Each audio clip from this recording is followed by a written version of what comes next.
Isang taon na ngang ginagawa itong dream house guys, kaya naman nakakatuwang pagmasdan dahil ang dami ng improvements na nangyari. Nakakatuwang pagmasdan dahil tapos na yung palitada niya sa loob at labas. Meron pa kaming ilan-ilan na papalitadahan pa dito sa loob, so kukonti na lang yun guys. Na-excite ako na lagyan na siya ng mga bintana, tapos mga pintuan. At pagkatapos nga nun guys, mag-uumpisa na kaming maglagay ng mga kisame, tapos magta-tiles na rin at saka magpipintura guys. Sa totoo lang natutuwa talaga ako kasi nga hindi ako makapaniwala na halos buo na siya guys. Yun naman talaga yung first goal namin dito sa Dream House.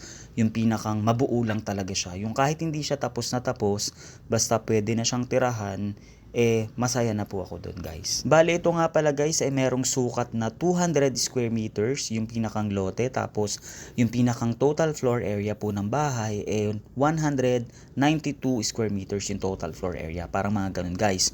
So yan, natutuwa ako kasi nga konti na lang. So alam kong meron pa din namang mga gagawin dito, pero at least step by step naniniwala ako na matatapos itong dream house guys. Nababasa ko rin yung mga comments ng mga viewers natin, so i-reveal natin yung presyo kung magkano na nga ba yung inabot ng ganitong sukat ng bahay guys. Kaya naman magkita-kita tayo guys sa susunod na video para sa mga updates. Thank you for watching. Bye!